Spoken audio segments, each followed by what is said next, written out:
নমস্কার, নতুন বাংলা থেকে বলছি সন্ময় বন্দ্যোপাধ্যায়। একদিকে একটা প্রতারক সরকার সর্বত্র প্রতারণা করছে, চাকরির ক্ষেত্রে প্রতারণা করছে, সরকারি কর্মচারীদের ডিএর ব্যাপারে প্রতারণা করছে, অবসরপ্রাপ্ত কর্মচারীদের পেনশন নিয়ে প্রতারণা করছে, সরকারি কর্মচারীদের ওয়েস্ট বেঙ্গল হেলথ স্কিম নিয়ে প্রতারণা করছে, রাজ্যের প্রায় প্রত্যেকটা দফতরে চুরি চুরি চুরি করতে করতে প্রতারণা করে যাচ্ছে। আর ঠিক সেই সময় দাঁড়িয়ে শেষ পর্যন্ত প্রাথমিক নিয়োগ সংক্রান্ত ব্যাপারে যে বিজ্ঞপ্তি পেশ হয়েছে, সেই বিজ্ঞপ্তির প্রেক্ষিতে কলকাতা হাইকোর্টে ওম প্রকাশ রায়, সম্ভবত তার বিচারপতি ওম নারায়ণ রায়, তার আদালতে উঠল আরও একটা মামলা, যে মামলায় বলা হলো যে 2017, 2022 দুটো 2017-তে 23টা প্রশ্ন ভুল আছে। ভাবতে পারেন, 2022-এর টেটে 24টা প্রশ্ন ভুল আছেন। চোখে আঙুল দিয়ে তারা একদম নির্দিষ্টভাবে তথ্য দিয়ে আদালতে পেশ করে বলল যে সেই প্রেক্ষিতে কলকাতা হাইকোর্টে মামলা হয়েছে এবং সেই কলকাতা হাইকোর্টে সেই মামলাটা বিচারাধীন রয়েছে। আর তার ঠিক সেই সময়ে দাঁড়িয়ে একটা সরকার, একটা প্রতারক সরকার, বিকাশ ভবন আবার নিয়োগ বিজ্ঞপ্তি জারি করলো, যে নিয়োগ বিজ্ঞপ্তিতে অন্তত 50,000 প্রাইমারি স্কুল শিক্ষকের রিক্রুটমেন্ট হওয়া উচিত ছিল। সেখানে দাঁড়িয়ে মাত্র বোধহয় 13,000 সামথিং রিক্রুটমেন্টের একটা নিয়োগ বিজ্ঞপ্তি জারি হলো। এবং সেই নিয়োগ বিজ্ঞপ্তিতে যে 400 জন মতো মামলা করেছেন, সেই 400 জন কিন্তু অ্যাফেক্টেড হবেন, কেন পরবর্তীকালে কোর্ট যদি পরিষ্কারভাবে নির্দেশ দিয়ে দেন এদের নম্বর বাড়িয়ে দেওয়া হোক, তাহলে তাদের জন্য আর শূন্য পদটা থাকবেন না। অর্থাৎ আলটিমেটলি তারা বেনিফিটেড হবেন না, তারা যোগ্য নম্বর পেয়েও শেষ পর্যন্ত বঞ্চিত হবে, যেটা 2014-র ক্ষেত্রে কোর্ট পরবর্তীকালে রায় দিয়েছিল, নম্বর বাড়াতে বাধ্য হয়েছিল এবং পরবর্তীকালে বেশ কিছু নতুন করে ছাত্রছাত্রী সুযোগ পেয়েছিল। 2017-র ক্ষেত্রে, 2022-এর ক্ষেত্রে একটা প্রতারক সরকার সেই স্টাইলে এমন অপারেশন করে রেখেছে যাতে আলটিমেটলি আবার একটা মামলা হলো এবং সেই মামলার শুনানি সম্ভবত মঙ্গলবার। আমি সমগ্র রিপোর্টটা আদালতের গত পরশু দিন জানার পর আমার মনে হলো যে পুরো বিষয়টা আদতে কি, সত্যি কি ঘটনাটা ঘটেছে, যে 23টা প্রশ্ন 2017 টেটে ভুল ছিল।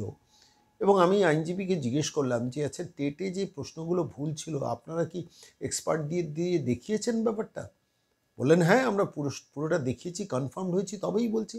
আবার 2023-এ 24টা প্রশ্ন ভুল, 2022-এ 24টা প্রশ্ন ভুল হয়েছে টেটে, এবং সেটা নিয়েও মামলা হয়েছে, দুটোতেই মামলা চলছে। সেই অবস্থায় নিয়োগ বিজ্ঞপ্তি, অর্থাৎ নিয়োগ বিজ্ঞপ্তিটাও যাতে ঘেঁটে যায় তার ব্যবস্থা রেখে একটা প্রতারক সরকার কিন্তু নেমেছে। আমি বলছি, বাংলার মানুষকে বলছি, জোর হাত করে বলছি, 2026-এ মহিলাকে তাড়ান, কোনো চাকরির পরীক্ষা পরিচ্ছন্ন হতে দেবেন না মহিলা।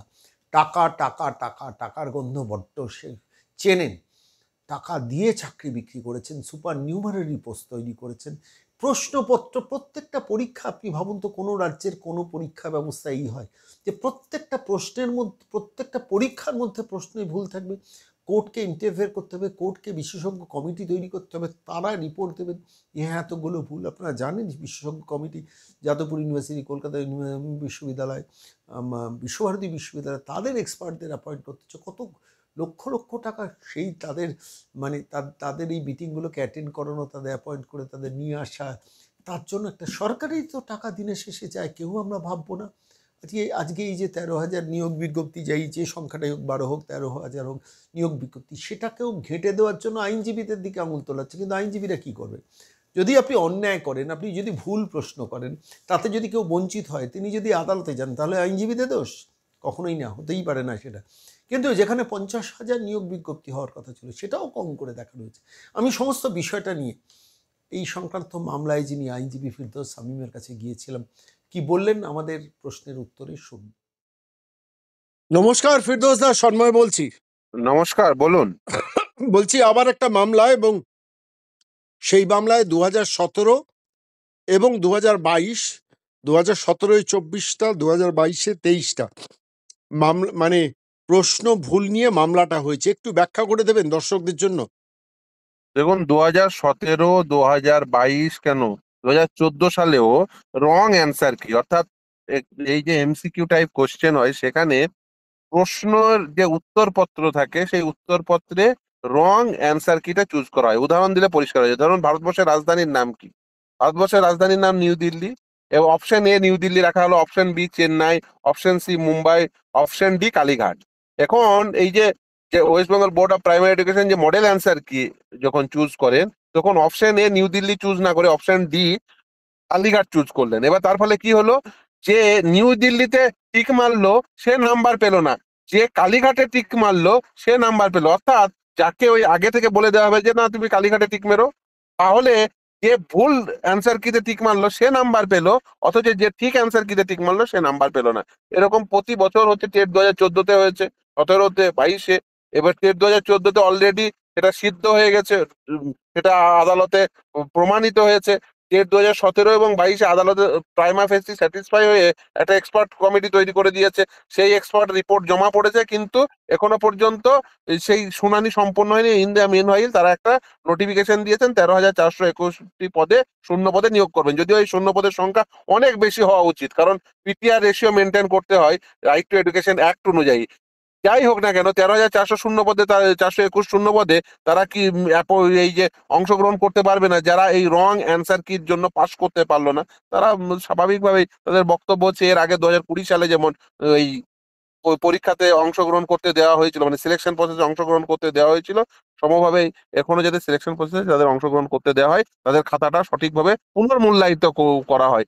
ইন দ্য মিন হোয়াইল যেহেতু পুনর্মূল্যায়িত এখনো হয়নি, ইন দ্য মিন হোয়াইল তারা যেন সিলেকশন প্রসেসে পার্টিসিপেট দু করতে হাজার পারে। সতেরো এবং 2022-এর এই ভুল প্রশ্নপত্র, মানে প্রশ্নপত্রের মধ্যে গোঁজামিল রেখে দিয়ে উত্তরপত্র পুরো ব্যাপারটাকে গুলিয়ে দেওয়ার জন্য কতজন সব মিলিয়ে মামলা করেছেন?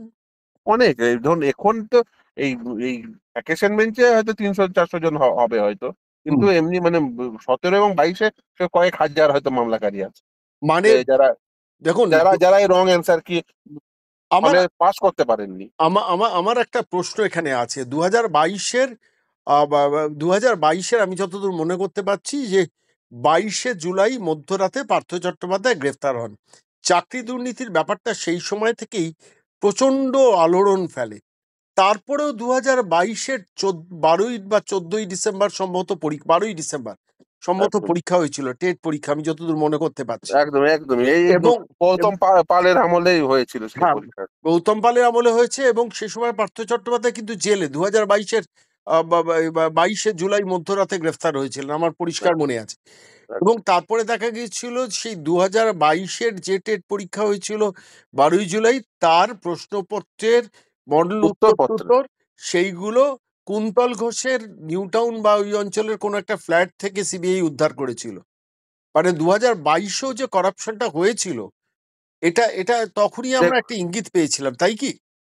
দেখুন এই যে আমি মনে করি যে রং অ্যান্সার কি চুজ করা, হ্যাঁ। এটাও একটি দুর্নীতি। তার কারণ হচ্ছে যে সঠিক অ্যান্সার কি দিল সেটি সে নাম্বার পেল না। মানে ভারতবর্ষের রাজধানীর নাম নিউ দিল্লি, এটা যে জানে সে সঠিক জানে, অথচ সে নাম্বার পেল না।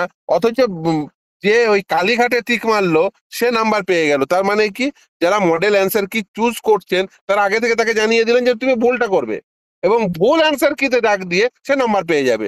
অর্থাৎ, এবং এই যে পাসের এই যে 2023 সালে যে টেটের ধরুন রেজাল্ট বেরোলো, পাসিং পার্সেন্টেজ কত, 2.47%। অর্থাৎ খুব স্বল্প পরিমাণ মানুষজন তারা পাস করছেন, মামলার কিন্তু এই বেশিরভাগ এই- মানুষজন ফেল করছেন সঠিক জানা সত্ত্বেও। এই যে ভেকেশন বেঞ্চে মামলাটা হয়েছে, এর মামলার পরবর্তী শুনানি কবে?